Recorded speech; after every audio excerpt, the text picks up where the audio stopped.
Human beings don't rise to the level of their goals. They fall to the level of their identity. This is why you'll notice two people with the same goals end up with completely different results. One person says, I want to get fit, while the other says, I am an athlete. The difference might look small on the surface, but it's massive in reality. Identity drives behavior, and behavior drives outcomes. Think about this. If you believe deep down that you're someone who always shows up late, your actions will naturally reflect that belief. You'll cut time short, you'll underestimate travel. You'll create excuses, because your identity says, I'm not a punctual person. But if your identity shifts to, I am the kind of person who respects time, then every choice starts aligning with that. You don't have to force it. You'll automatically leave earlier, you'll prepare better, and you'll arrive on time because that's simply who you are. This is why most people fail at transformation. They try to change their life by attacking surface behaviors instead of working at the root, their identity. They say, I need to stop being lazy, I need to stop procrastinating, I need to stop wasting time. But as long as their self-image is still that of someone lazy or unmotivated, those behaviors will keep coming back. It's like pulling weeds without removing the roots. They'll grow again. When you change your identity, everything else follows naturally. If you adopt the identity of a disciplined leader, you won't need to fight with yourself to wake up early, read, or plan your day. Those actions flow effortlessly because they are consistent with who you believe you are. Behavior is just the outward expression of your inner identity. Look at entrepreneurs who scale big businesses. They don't just learn strategies, they shift their identity. They stop seeing themselves as employees who need direction and start seeing themselves as leaders who create direction.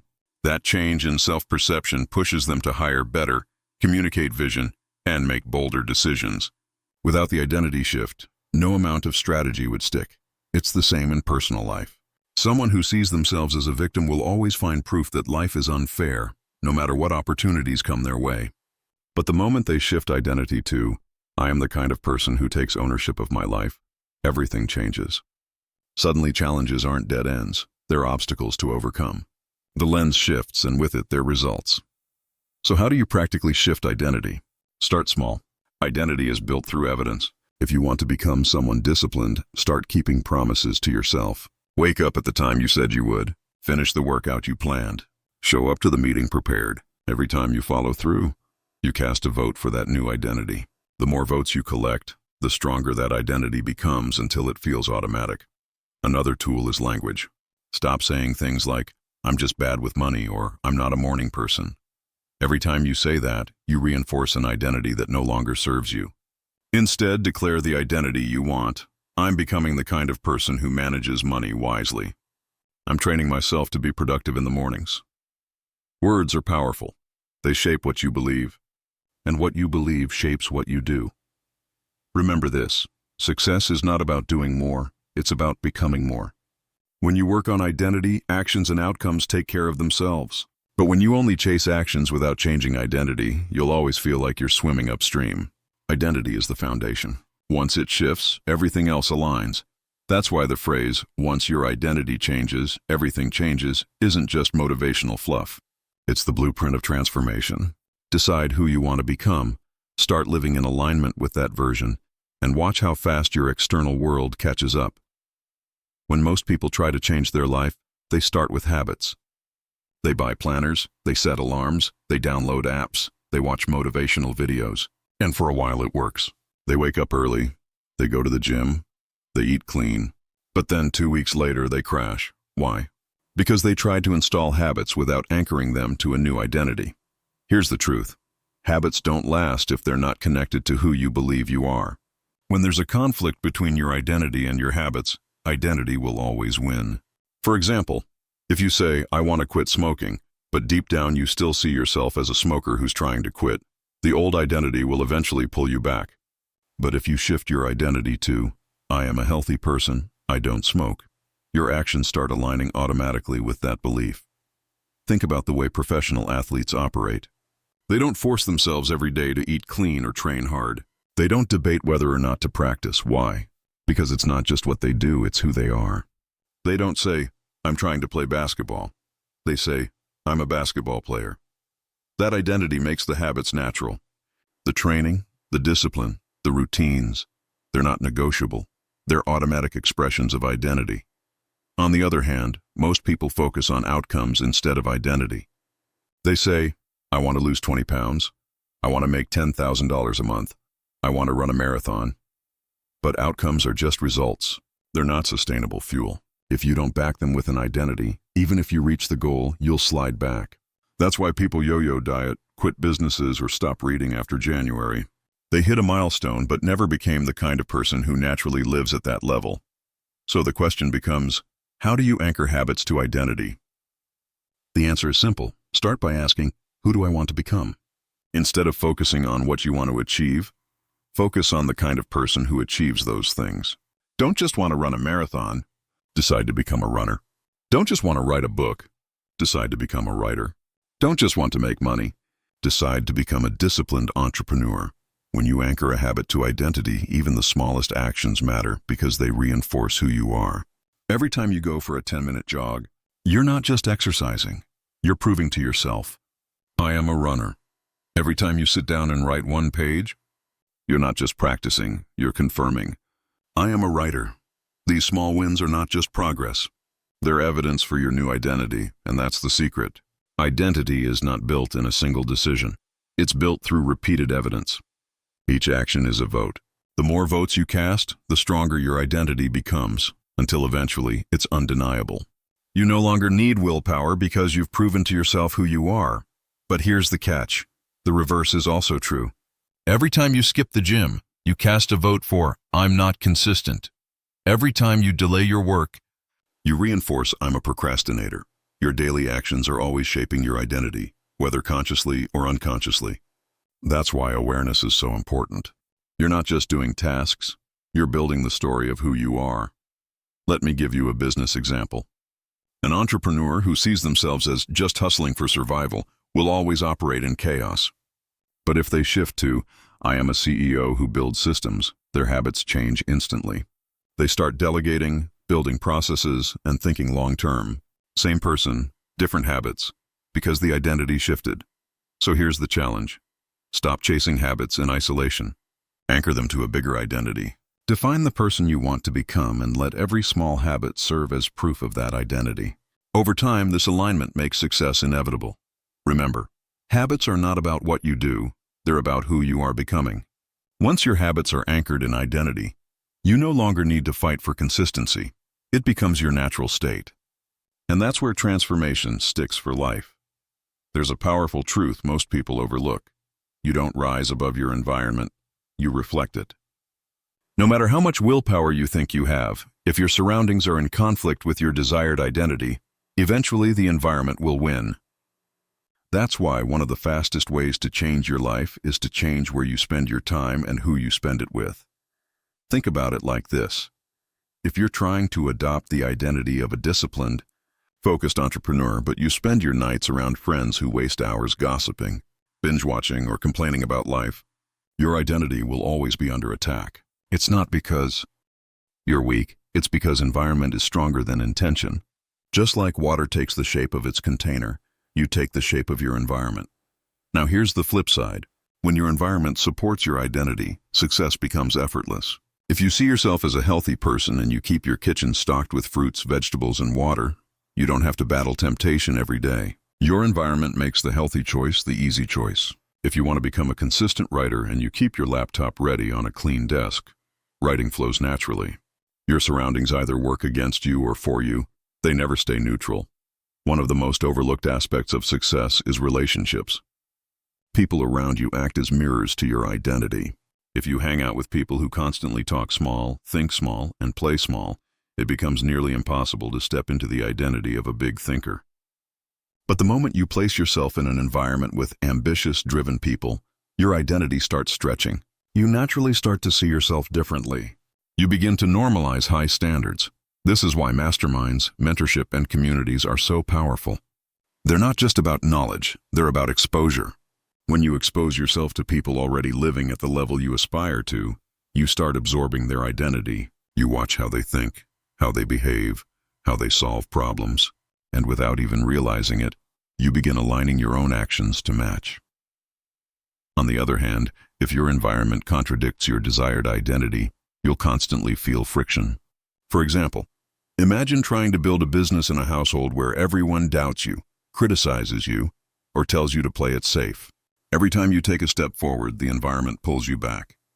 It's like planting a seed in toxic soil. It doesn't matter how good the seed is, it won't grow. So what's the solution? You have two options: either change your environment or redesign it to support your new identity.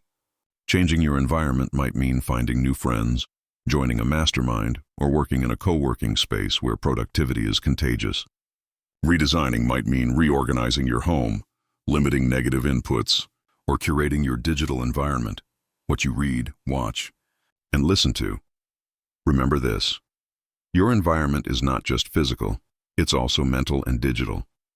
The podcast you listen to, the books you read, the accounts you follow on social media, these all form part of your environment. If your digital feed is full of negativity, drama, and distractions, it will reinforce the wrong identity. But if your feed is filled with learning, inspiration, and growth, it will constantly remind you of the identity you're building. Entrepreneurs who scale quickly understand this. They deliberately design their environment to match their future identity. They surround themselves with other leaders. They create spaces that foster focus, and they protect their mental environment like it's gold, because they know environment either accelerates identity or destroys it. The best part: once your environment is aligned, transformation feels natural. You no longer need to rely on sheer willpower. Your surroundings constantly remind you of who you are becoming. Every glance, every interaction, every piece of input reinforces your identity. And with enough reinforcement, identity solidifies into unshakable belief. That's why you should never underestimate the power of environment. It's not just background, it's the stage on which your identity performs. If you want to reinvent yourself, don't just look inward. Look outward. Build an environment that reflects your future self, and watch how fast your actions, habits, and results fall in line. Because at the end of the day, your environment isn't just shaping your identity, it's silently deciding your destiny. Most people think leadership is about a title, a position, or authority. But true leadership has nothing to do with the corner office or the nameplate on your desk. Leadership is an identity shift. It's about deciding that you are no longer just a participant in life. You are the one responsible for outcomes, culture, and vision. Until you make that shift in identity, you will always play small, waiting for someone else to decide for you. Think about the difference between an employee mindset and a leader's mindset. An employee says, "Tell me what to do." A leader says, "Here's where we're going." An employee waits for permission. A leader takes ownership. The difference doesn't come from skill or experience. It comes from identity. When you see yourself as a leader, you start thinking differently, acting differently, and showing up differently. The identity of a leader changes how you respond to challenges. Someone without that identity sees problems as roadblocks, but a leader sees problems as their responsibility to solve. When revenue drops, a non-leader blames the market, the economy, or the team. A leader asks, "What can I do differently? How can I rally the team? What must change in our strategy?" That shift in ownership is what separates people who move forward from those who stay stuck. Leadership identity also transforms how you treat people. When you still see yourself as just another person in the room, you don't think about culture. You don't think about how your words affect others. But when you adopt the identity of a leader, you recognize that your energy sets the tone. Your words either inspire or discourage. Your actions either raise the standard or lower it. A leader doesn't just manage tasks. They shape the environment for everyone around them. This is why stepping into leadership is scary for many people. It means giving up excuses. When you shift into a leadership identity, you can no longer hide behind, "It's not my fault." Leadership is ownership. It's saying, if something is broken, I will fix it. If something is unclear, I will create clarity. If results are not happening, I will take responsibility. That's a big leap for most people, but it's also the leap that changes everything. Look at entrepreneurs who scale companies. At the beginning, they may be hustlers wearing every hat and doing every task. But to grow, they must shift identity from hustler to leader. They must stop saying, "I'll do it all myself," and start saying, "I am a leader who builds systems and empowers people." Without that identity shift, businesses get stuck. The entrepreneur burns out because they never became the leader their company needed. Leadership identity is also about vision. Followers focus on the present. Leaders focus on the future. They don't just see things as they are, they see things as they could be. And because they identify as leaders, they feel the responsibility to communicate that vision, to paint the picture, and to guide others toward it. Without this identity, vision dies before it's ever shared. So how do you step into the identity of a leader? It starts with language. Stop saying, "I'm just trying to figure things out." Start saying, "I'm building clarity for my team." Stop saying, "I don't know if I'm ready." Start saying, "I'm growing into the leader this moment requires." Words shape identity, and identity shapes behavior. Second, take ownership in small things. Leadership isn't only about billion-dollar companies. It starts at home in your daily life. If something goes wrong in your routine, don't blame the traffic. Don't blame circumstances. Take responsibility. Each time you choose ownership over excuses, you're reinforcing your identity as a leader. Finally, surround yourself with other leaders. Identity grows through environment. When you're around people who already think and act like leaders, you naturally elevate. Their mindset becomes your new normal. At the core, leadership is not about titles or recognition. It's about identity. The moment you decide, "I am a leader and I take ownership of outcomes," your entire world shifts. You stop waiting. You stop blaming. You start creating, influencing, and building. And that's when everything changes. Not just for you, but for everyone around you. Failure is one of the most misunderstood experiences in life. Most people see failure as proof that they're not good enough, smart enough, or capable enough. But here's the truth. Failure doesn't define you. Your identity does. The way you interpret failure is completely determined by the identity you've chosen to adopt. When your identity is fragile, failure feels personal. You miss a deadline, and instead of thinking, "I need to improve my planning," you think, "I'm a loser. I'm not cut out for this." You launch a business idea that doesn't work, and instead of saying, "Well, this strategy failed," you say, "I failed." See the difference? The event is neutral. It's your identity that gives it meaning. But when you carry the identity of a learner, failure is reframed. It's no longer a verdict on your worth. It's feedback for growth. Instead of saying, "I failed," you say, "I learned." Instead of "I'm not capable," you say, "This attempt showed me what doesn't work. I'm now closer to what does." Failure stops being a dead end and starts being a stepping stone. Think about how kids learn to walk. They fall dozens, even hundreds of times. But no one ever says, "This kid isn't cut out for walking." Why? Because their identity isn't defined by failure. It's defined by growth. Each fall is simply feedback that helps them figure out balance. Yet somewhere in adulthood, we adopt fragile identities that turn every stumble into a crisis. High performers understand this deeply. Athletes, entrepreneurs, and creators all fail repeatedly, but they don't let failure shake their identity because they've already decided who they are. A runner who loses a race doesn't say, "I'm not a runner." They say, "I need to train harder." An entrepreneur whose product flops doesn't say, "I'm not a real founder." They say, "That strategy wasn't right for the market." Their identity as a runner or founder stays intact. Failure is simply data, not definition. This is why identity is the ultimate protection against failure. If you define yourself as someone who never gives up, then no amount of failure can knock you down permanently. If you define yourself as a learner, then every setback automatically becomes valuable. If you define yourself as resilient, then struggles only reinforce your story. Now let's flip the perspective. If you cling to the wrong identity, failure becomes paralyzing. If you secretly believe you're unlucky, every failure becomes proof of that. If you identify as someone who's not good with money, every financial setback reinforces it. The danger isn't in failure, it's in the identity you attach to it. So how do you reframe failure through identity? First, decide who you are before challenges come. If you wait until the moment of failure, your emotions will hijack your thinking.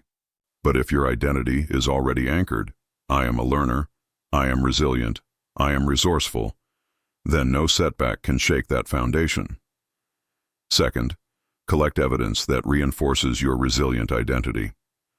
Look back at times you overcame obstacles. Remind yourself of wins that came after struggles. Every piece of evidence strengthens the belief that failure is just part of your process, not the end of it.